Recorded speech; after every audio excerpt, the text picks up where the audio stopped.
A lot of people are there with that problem, They're good people. But the problem is, they think it's their good works that will qualify them for every good thing that comes from God. But the fact is, before you started doing any good works, God has already given every good thing to you. Be still and know that I am God. Be still and know that I am God. Be still and know that I am God. Be still and know. Be still and know that I. This is God's word for you. Be still. No matter what you're going through.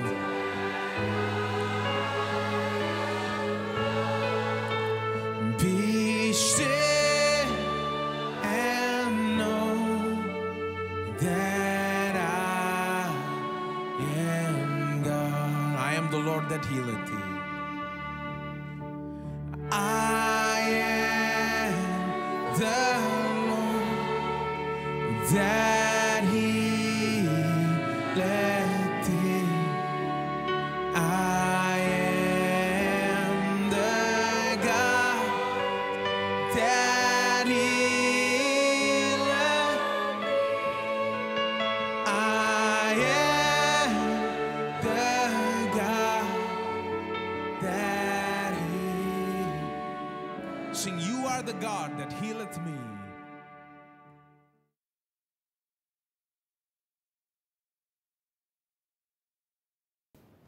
Jesus puts in these words so beautifully to help us to realize what the Father's heart is like. He sees the sinner, He has compassion. He sees the fallen people, He has compassion. He sees their troubles, He has compassion. He sees their poverty, He has compassion. He sees how they are suffering at the hands of the devil, beaten black and blue, suffering, defeated, trampled upon by the circumstances, powerless. When God sees people like that, people who don't know God, without and without hope and without any promises in the world, He is moved with compassion and runs to Him literally. That's what it says. Had compassion and ran and fell on His neck and kissed Him. And the son said to him, see, I want you to point out something. After he ran and fell on his neck and kissed him, then only the son says. This is very important. What did the son say? Father, I've sinned against, same thing, I've sinned against heaven and in your sight. I'm no longer worthy to be called your son. Why I'm pointing out that first the falling upon the neck and kissing happened, and then only the son spoke. I want to point out to you, the father did not fall upon his neck and kiss him and welcome him because he said, Father, look, I'm now straight. I have now reformed. I have now changed. I'm a whole lot better than what I was before. I've had a real change of mind, and I'm really trying to do better. No, none of that explanation has been given yet. No talk yet. The father saw him in the most pitiful condition. He never asked him, are you now going to behave? Are you going to read your 2 Psalms every day and come to church with us every Sunday? And do every work that we give you? No. The father didn't ask any such thing. The son never promised any such thing. The son never told anything about his change of heart or anything like that. Nothing like that. Nothing happened. The father simply saw him in a pitiful, utterly despicable condition. In a condition where nobody would want to go near him and touch him and hug him. But the father went and hugged him and kissed him before he spoke even one word to him. Before the son spoke one word to him. So I am pointing out that to you to tell you that it is not that the son promising him that he'll behave and he'll be better off now that he was received. Not on that basis. It was grace that received him. It was God's love that took him in. It had nothing to do with how much better he has become and how he'll behave hereafter and so on. It was only the grace, utter grace and love of God that received him and took him in. All right. He said, after he kissed him, he says, Father, I've sinned against you and against heaven. I'm not worthy to be called your son, and so on, right? But look at the response of the father. See, this is the sequence. He goes and kisses him. He sees him far off, goes, runs and kisses him and welcomes him. Then the son says, you know, I've sinned against you, I've done wrong. And then the father, the response like this. The father said to his servants, bring out the best robe, verse 22. As soon as the son said, I've sinned, I'm not worthy to be called your son. Look at the response of the father. What did the father say? The father is speaking to the servants now. He says, bring out the best robe, put it on him. Put on a ring on his hand and sandals on his feet. What kind of response is this? The son is falling, the son is literally looking at him and saying, I've sinned against you and God, you know, I'm not worthy to be called your son. And this man is talking to the servants, saying, bring the robe, bring the ring, bring the sandals. Why? The robe is called the best robe. The best robe is the best robe that they had in the house. Usually belonged to the man of the house. It is the best piece of clothing that is there in the house. Most honored person in the house will wear it. Probably his father's. Tells him, bring it. He didn't say, get something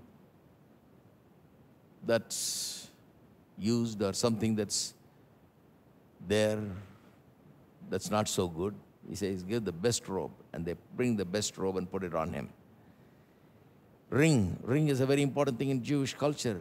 It's not just for show they wear it. They wear it because it is a sign of authority in the family, that he is the son. It shows that he is the son, and with the ring that he can actually transact business in those days. The ring meant something greater than what we mean today. So the ring was very important. It showed that he is part of the family, as authority of the family and so on. And the sandals. No servant would wear sandals. Only the sons could wear sandals in those days. So the sandals very important. So all this robe, ring, and sandals were in response to what the son said. Remember, the father runs and kisses him, welcomes him. The son says, I've sinned against you and God. I'm not worthy to be your son. And the response to it is the robe, the ring, and the sandals. What kind of response is this?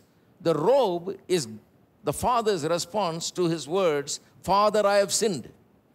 Why? Because the robe is a very special robe. It's the best robe. They wouldn't have put it on him as he was, because he was so dirty from head to toe. They would have taken him, washed him from head to toe, put good perfume on him, cleaned him up good, combed his hair, made him look good, then put on this best robe, not as he was, but after cleaning him up.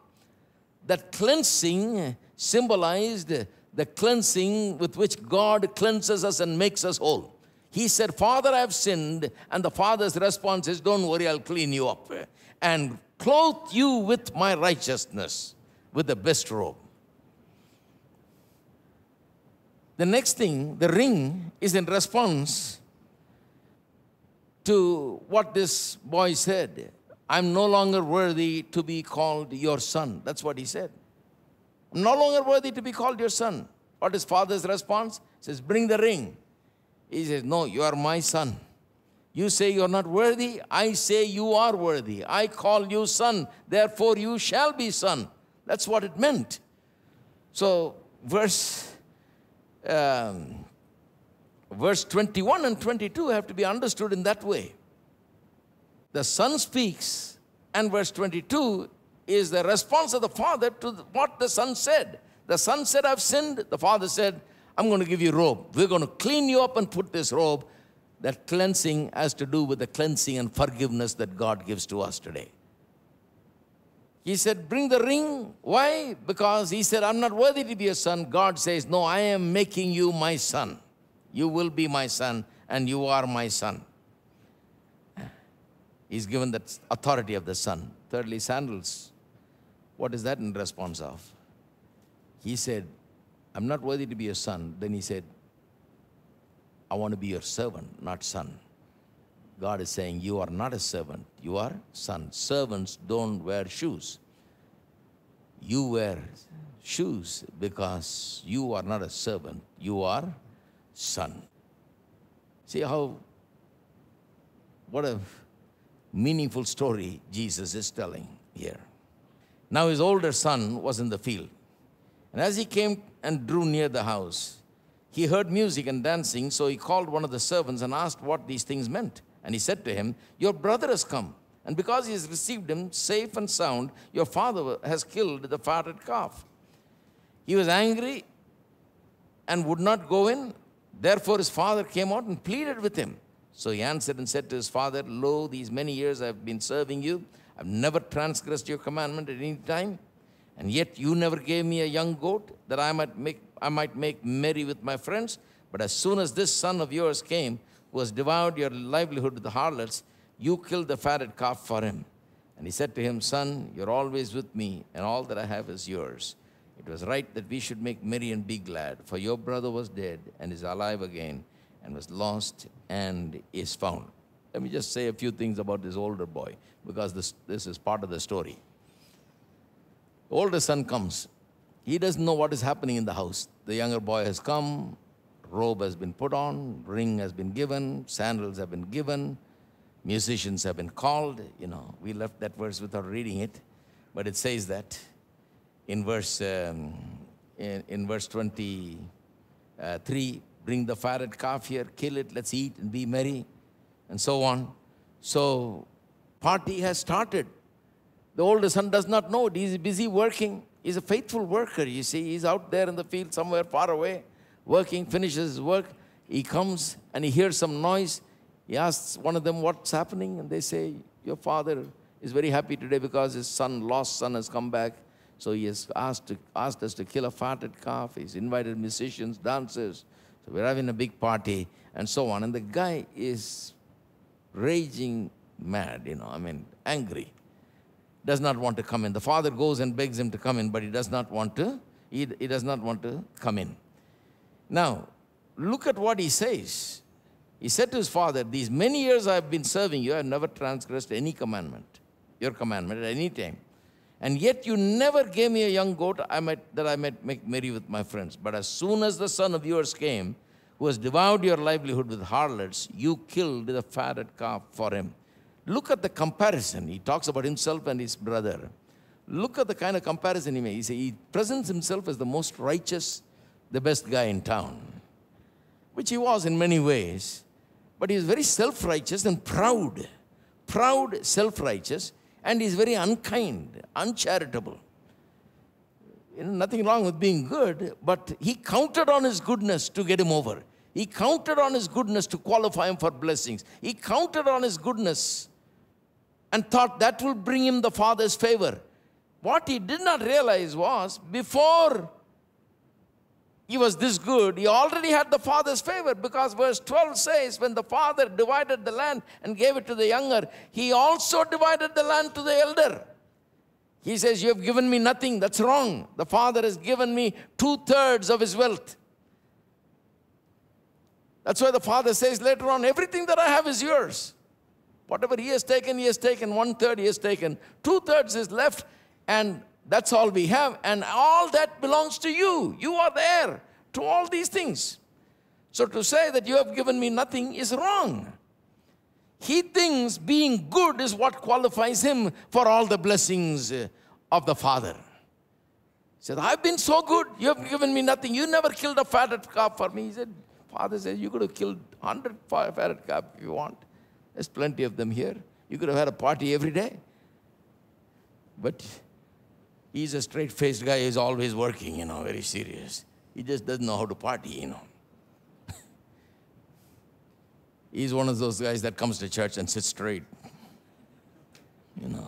and goes home, Does not even relax. Yeah, he is faithful with certain things, and he doesn't go and waste his money like this younger son and do the things that the younger son does, and that's very good.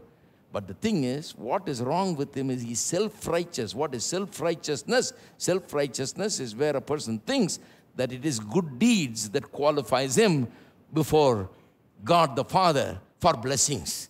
He thinks, because I am good, that is why you must give me all these things. But the fact is, before he started being good, God has given everything. His Father has given everything to him already. There is nothing more to give. The Father completely has given everything to him. What Jesus is trying to show is it's all by grace, not by your works. See, the younger boy also believed in his works. He thought, I'll go and work myself. I'll be a servant. I will work my way. I will feed myself. I will earn my wages. I will earn my money. That's the way he approached. The Father wouldn't take it, because it's not by your work, but by his grace. So before he even started talking about it, their Father said, bring the robe, bring the ring, bring the sandals, and made him the son and gave him everything. This older boy has got a serious problem. This guy at least went far away and went crazy and lived wild and lost everything. And in that way, he was at a great distance and he was lost. But this guy was right at home and was lost. This guy is also lost because he has never known. He is living at home. He does not know how much the Father loves him. He does not know what has brought him all the blessings, how he became the owner of everything. He does not realize. He didn't do anything to own all these things. The only thing that qualified him to own all these things is that he is born as a son to his father. That's all. Nothing else.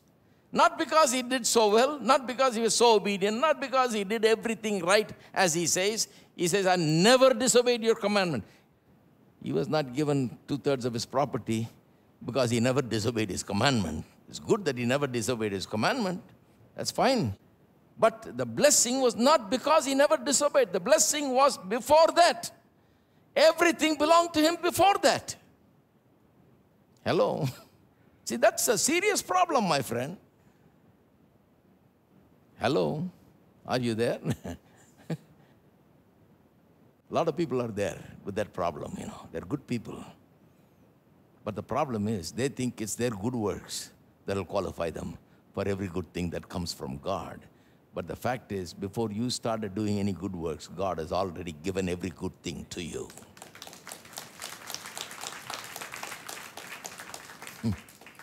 This is a very serious flaw.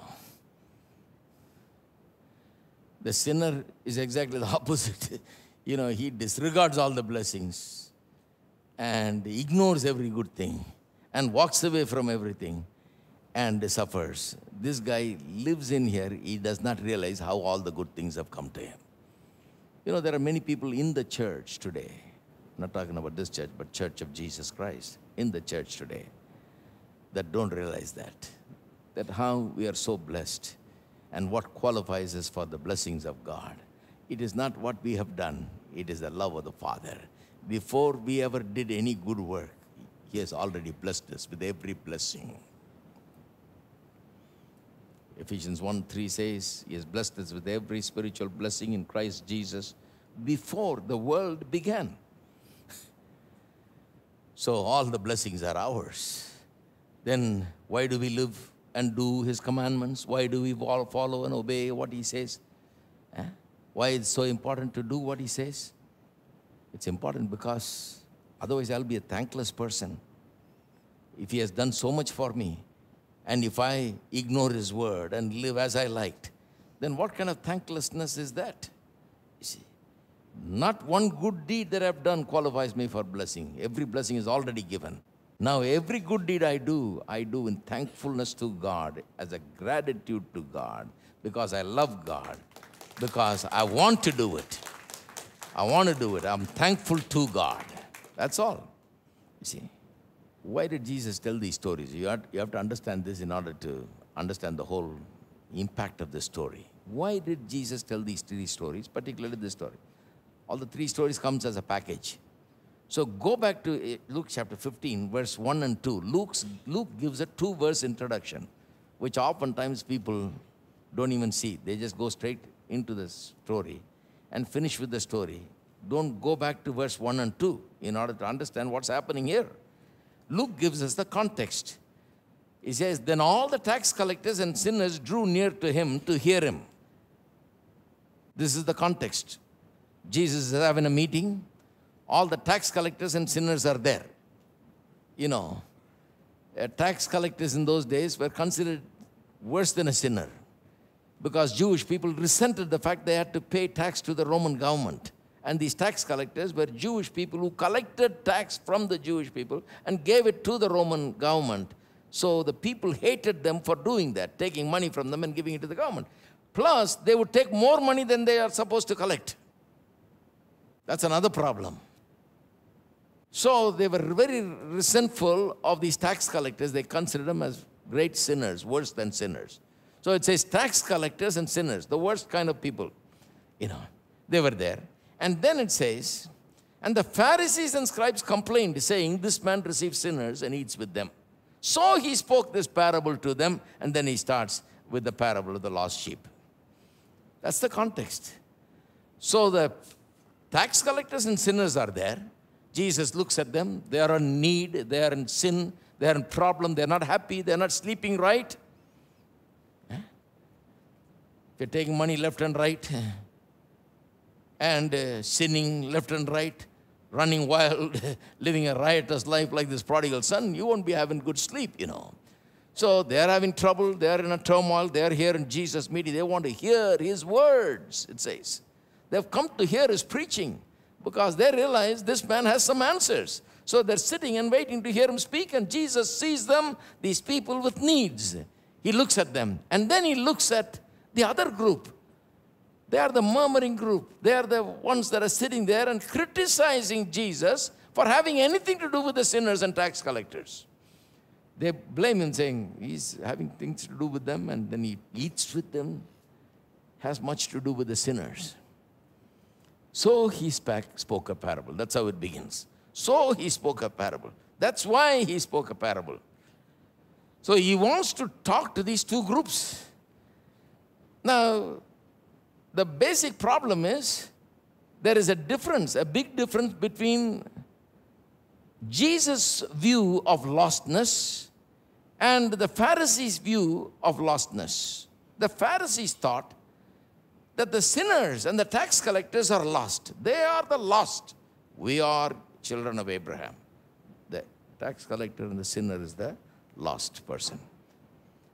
Jesus thinks both of them are lost. It's a big difference. So when Jesus was giving this parable of the lost son, the prodigal son, I'm sure they were all very happy because they said, well, that's a good message for the sinner. I'm glad for once he's talking about the sinner. I hope that sinner is listening over there, and this sinner is, they're pointing out to people there, you know. I know what the Pharisees are doing. They're sitting in the meeting and saying, look at that sinner. Is he listening? He's speaking just for him. You know how people are when they come to church and stuff, you know. They'll bring their wife and they'll needle and say, that's just, they'll say, this is just for you. Today's message, you better hear, is just for you. And the wife will say to the husband, just for you. The whole thing was just for you. So I'm sure the Pharisees were sitting there and saying, look, that's just for that guy. He's a crooked sinner, you know. That's that guy. And they were enjoying probably what he was saying about the sinner and so on. And about how they are lost and all that. And but there was a message there, you know. He was trying to tell them, look, they are lost. And I've come to seek and save that which is lost. I'm associating with them for that reason. I'm going to them. I'm dining with them. I'm talking with them so that I can win them. I can find them and I can bring them back to God. That's the message he's trying to convey. But anyway, talking about the sinner was no problem for Pharisee. You know, they're looking at him and they, well, that's well and good. He's talking about the sinner. But then, when he finished with verse 24, they thought that story is over. Then 25, he starts all over again about the older son. And now all the Pharisees are getting uneasy because it's now talking about them, the older son. They got a serious problem. What is their problem? Their pride, the self-righteousness. They think their righteousness qualifies them before God. That's how they are blessed. That they must get this and they must have this. Because they have been so good. They have never violated the commandment. This is the approach to their life, to their spiritual life. They don't understand the love of God. They don't understand the grace of God. And Jesus is talking about them now. And what is Jesus saying? He's basically saying three things. He says, those who are lost could be forgiven. 2, those who think they are not lost could be lost. 2, whether you are the Pharisee or the sinner, God loves both. That's the message, basically. Clap our hands.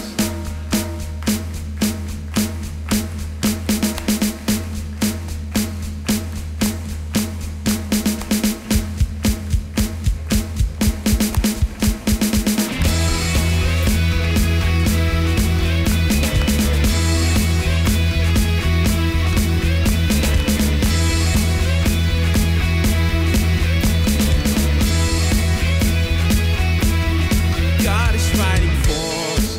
God is on our side. He has overcome.